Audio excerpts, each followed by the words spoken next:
So how can we ensure that our future is more fulfilling, more purposeful, more enjoyable than our past? Hi, I'm Marianne from One Life to Flourish. I'm a wellness mindset coach and an intuitive energetic healer. And my focus and passion is on helping women release the things that no longer serve them so that they're able to create that more fulfilling future. Basically, that's what I'm talking about tonight. When we change our perspective and our focus, we can actually change our future. So let's talk about a few ways that we can actually do that. So last week, I really focused on how important it is to release emotions that are having a negative impact on us. So essentially, when we suppress our emotions, so somehow we push them down, we ignore them, and so on, they basically get stored within ourselves, so either within our tissues or our energetic self. And this creates an impact on us. Now, often we'll know about this because of physical responses, so like pain, some kind of discomfort, maybe a bit of weakness somewhere in your body. So these are like signals to say, hello, there's something that you need to address that you haven't addressed at this point. Because the fact is, as human beings, we're actually made to release emotions. We're meant to feel emotions, and then we're meant to deal with them and release them, not kind of hold on to them and suppress them. Unfortunately, from being very, very young, we are not taught usually how to do this. Now, this is probably because our parents didn't know how to do it. They probably weren't taught either, or their parents, and so on. So there's probably a whole chain going back through our family history where we've dealt with emotions in a particular way that's not a healthy way. So physical symptoms are there to be a little bit of a signal that there's something to deal with. So it's a good idea to kind of figure that out and deal with it. All right, the next thing that is a great way to actually create a better future for ourselves is to actually build a better relationship with yourself. So kind of have, the greatest friendship of all is with yourself. So love yourself. And then because you love yourself, you'll find that it's much easier to spread positive emotions to others, particularly those people who are around you. So when we love ourselves, we actually make our self-care a priority, which gives us, joy. It gives us more opportunities, makes us more open to the things that are around us. But we often are made to feel guilty from enjoying life. Now, this is probably particularly the case for wives and mums, but guilt can also come from other people around us and from our friends, from society, and so on. Oh, okay, so I'm assuming that that's Mary who's just put in a comment. It's just coming in as My Time TV Live. So that's good. I'm glad you're home from the hospital. You've been there all weekend. I hope things are going well.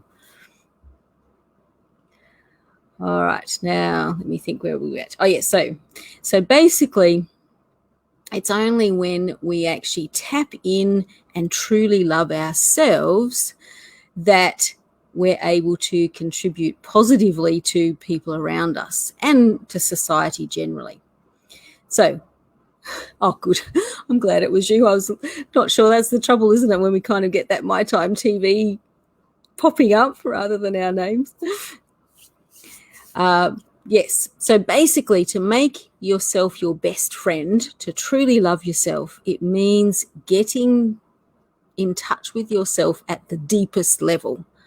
So going really deep, finding the essence of yourself, essentially. So stop repressing who you truly are. And this is part of conditioning that happens during our lives. We're often made to feel shame because of some part of ourselves, so we kind of push that down. No, nobody needs to see that part because it's shameful. So it's really important to actually go back, get in touch with yourself at that deepest level, get rid of the shame, and actually think about who you want to be and how you want to express yourself. So when we're living true to ourselves, then we're basically letting go of the expectations of others and we're stopping them from kind of stepping in and dictating what our actions are. It's a tough thing to do. But when we do that, it actually opens us up to be able to find the things that we are truly passionate about, the things that we love to do, the things that are just going to light us up and bring us joy. And that's going to make us, a better person all round, isn't it? But it's confronting to do that. So my message around that is, find that love for yourself and then get enthusiastic about your life. Yes, it's a really, really good thing, isn't it, Mary, just to really understand yourself and just go with who you truly are. All right, so the final thing I want to talk about is one that can be very tough. And I know this is something that I've struggled with in my life, and I know other people have as well. So this final thing I want to talk about is forgiveness.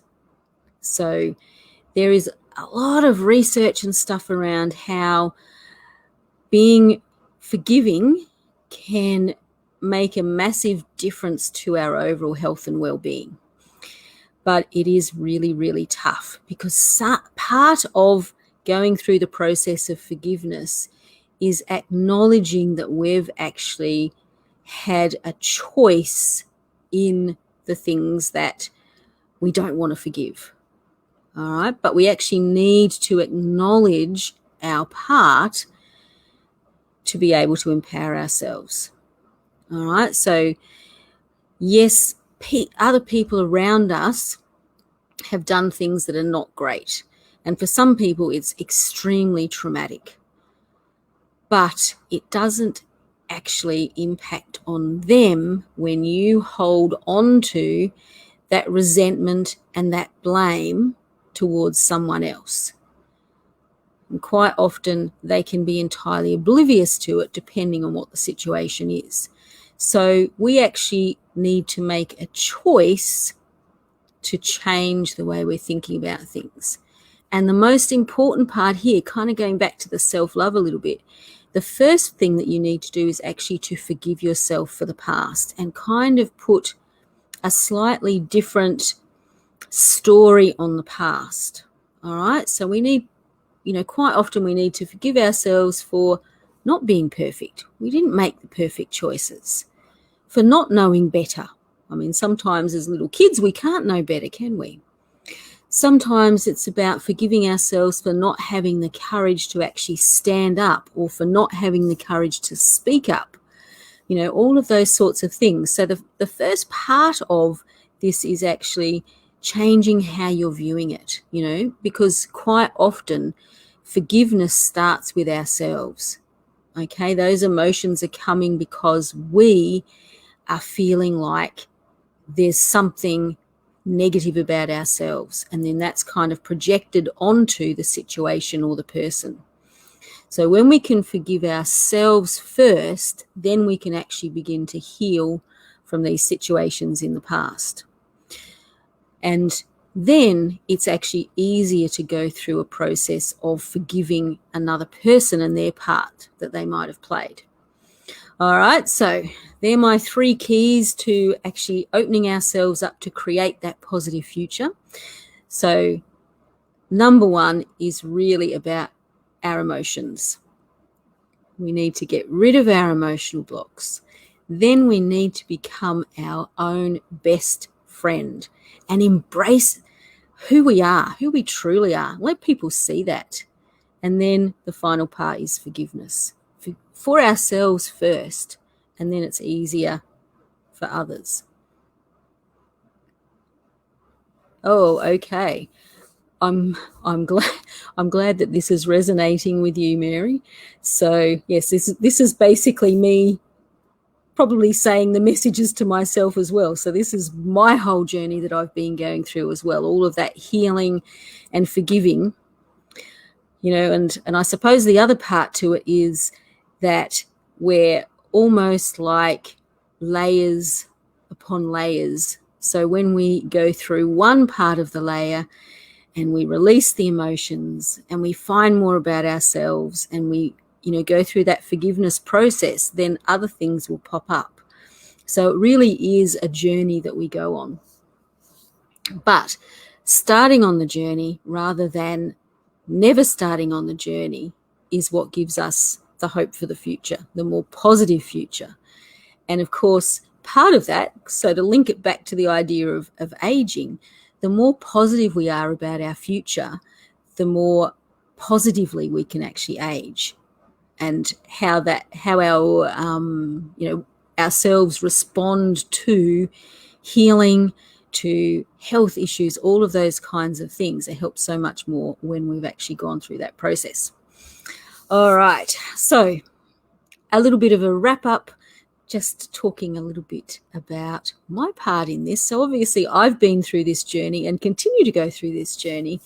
And because of that, I really like to support people as they do release emotional blocks. So if you are interested in finding out more about that, then I'd love for you to respond in the comments with a yes, or you can just DM me and just ask me for some more information. If you are currently at midlife, which is where I kind of focus my attention, then I'd like to invite you to join the free private Facebook group Magic of Midlife for a little bit of extra support and information. And I'd also like to thank you for watching, and hopefully it's given you some food for thought, some ideas about maybe where you can head over the next week, months, and so on. It is a journey. So I just hope that you do have a really great week, and that it's a week where you're full of empowerment and starting to be positive about your life. I hope you join me next week when I talk some more about how we can be super agers, how we can actually face the future in a really positive way. So I'm going to say good night for now. Bye.